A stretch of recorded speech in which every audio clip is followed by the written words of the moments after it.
muslih, kalau setiap dari kita sudah ingin membantu agama Allah, yang kita harus pahami tawakal setelah itu. Jangan terburu-buru, jangan terpancing dengan kegiatan ataupun dengan sesuatu yang kontraproduktif. Sabar. Kalau kemudian kita sudah mengambil jalan untuk memenangkan agama ini, fahami proses. Jangan terburu-buru. Yang merusak agama ini itu orang yang terburu-buru. Kenapa Allah menciptakan langit dan bumi itu sampai 6 hari? Dari Ahad, Isnin, Selasa, Arbi'a, Khamis, Jumat. Allah ciptakan alam semesta ini 6 hari, Pak. Padahal bisa nggak bagi Allah menciptakan alam semesta ini langsung jadi? Gampang, kecil, kun fayakun, jadi. Kenapa Allah menciptakan alam semesta ini 6 hari? Imam Ibnu Katsir berkata, karena Allah ingin memberikan pelajaran kepada setiap orang yang beriman. Semua itu ada prosesnya. Sabar. Kenapa Rasulullah itu dimenangkan oleh Allah itu setelah 23 tahun, Pak? Padahal orang yang paling berhak untuk dikabulkan doanya itu Nabi, Pak. Tapi Nabi itu kemudian dikalahkan dulu selama kemudian 13 tahun di kota Mekah, terusir dari kota Mekah 10 tahun di Madinah, baru menang, Pak. Untuk menyampaikan kepada kita, kalau Rasulku dan Nabiku aja 23 tahun, apalagi antum, enggak Nabi, enggak Rasul. Pinginnya kok cepet-cepet, lalu kemudian akhirnya apa? Melakukan berbagai macam perkara-perkara yang kemudian akhirnya mendatangkan kemudaratan bagi kaum muslimin dan bagi umat. Ya enggak gitu. Setiap dari kita kalau sudah kemudian menjadi muslim, habis ini kita ingin membantu agama Allah sesuai dengan kemampuan kita, Pak. Ada yang bisanya Bapak nyuci sarung setelah ini kita letakkan di masjid. Apapun itu nanti kita bantu agama Allah. Kalau orang itu sudah berpikiran bahwasanya dia menjadi muslim, orang kalau sudah muslim itu menang, Pak. Tinggal tawakal kepada Allah. Tawakal itu gimana? Ya tawakal serahkan sama Allah. Allah tidak pernah menuntut hasil, tetapi Allah itu melihat proses. Kalau Allah kemudian menuntut hasil, Pak, Nabi Nuh itu nabi yang paling gagal, Pak. 1650 tahun dakwah dari pagi sampai malam, tidak sampai 60 orang yang beriman bersama Nabi Nuh. Coba, Masya Allah, antum bisa bayangkan itu sampai sebosan apa itu Nabi Nuh ketika dakwah. 1650 tahun itu umurnya Nabi Nuh, kata Imam At-Tabari. Masya Allah. Nah, kalau misalkan kita nasihatin pengikutnya Nabi Nuh sabar gitu, jawabnya mana itu sabar 800 tahun gitu, saking panjangnya umur. Itu pun tidak sampai 60 orang, Pak. Dalam satu riwayat itu disebutkan itu Nabi Nuh. Tapi kenapa Nabi Nuh itu diangkat menjadi pemimpin ulul azmi di antara para rasul? Karena Allah melihat kepada prosesnya dan bukan hasilnya. Sama, kalau nanti membantu agama Allah, maka kemudian jangan buru-buru ingin menang. Allah yang ngatur, Pak. Dan Allah itu tidak pernah kemudian salah waktu.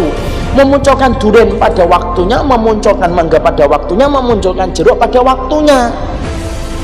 Jangan kemudian terburu-buru.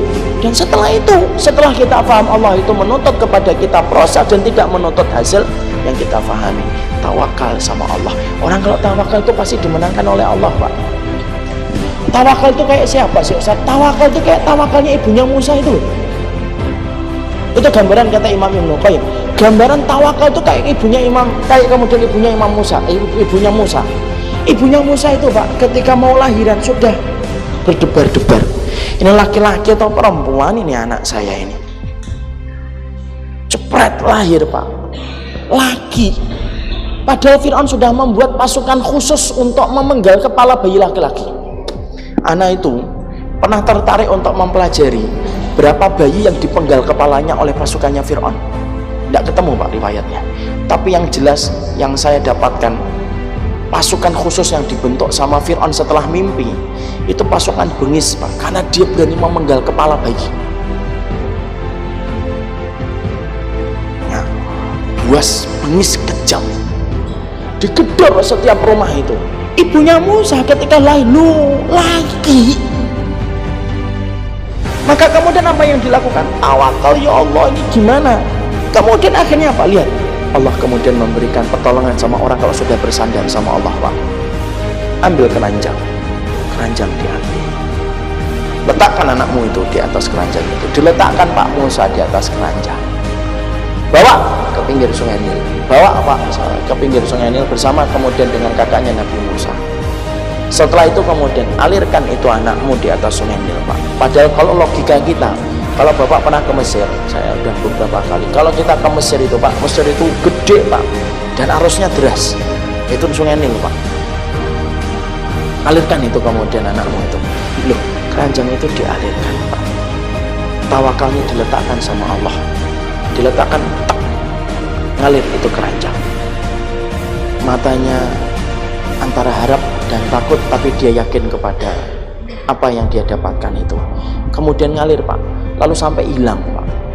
Perhatikan Allah kalau sudah menolong orang, kalau sudah tawakal kayak tawakalnya ibunya Musa Pak, dijadikan kemudian keranjang itu belok Pak ke tempat pemandiannya Asiyah binti Muzahim.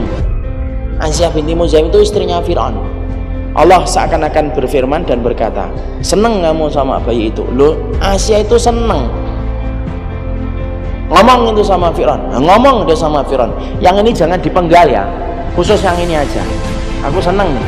Lo dijadikan Fir'aun itu nggak berani untuk kemudian nolak permintaan istrinya, nggak berani nolak permintaan istrinya. Iya, sudah kayak gitu, kemudian Allah memberikan lagi memberikan kemudian rencananya, nangis kamu Musa, nangis Pak Musa. Ketika sudah dibawa ke istana, dijadikan Musa itu nangis Pak. Dan ketika nangis, maka kemudian Asiyah ibunya angkat itu kemudian berkata, kumpulkan seluruh dayang-dayang kemudian istana, nyusuin anak saya ini.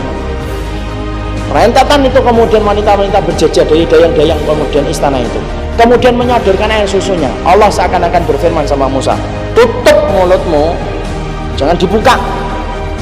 Loh, setiap perempuan yang nyodorkan air susunya Pak, Musa itu diem Pak, tidak membuka mulutnya. Kalau jauh nangis lagi Musa. Sampai kemudian akhirnya apa? Kemudian orang memberikan usulan kepada Asiyah binti Muzahim, kamu umumkan ke seluruh penjuru negeri aja, siapa yang bisa nyusuin Musa, karena mungkin dia nggak cocok dengan air susu wanita-wanita yang ada di istana. Dibuat pengumuman Pak.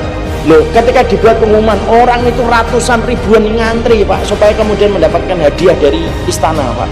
Loh, dijadikan setiap perempuan yang nyodorkan itu, Allah berfirman, tutup itu mulutmu Musa. Nutup Pak mulutnya Musa Pak. Tidak sama sekali pingin untuk kemudian nyusul kepada setiap wanita yang menyodorkan air susu.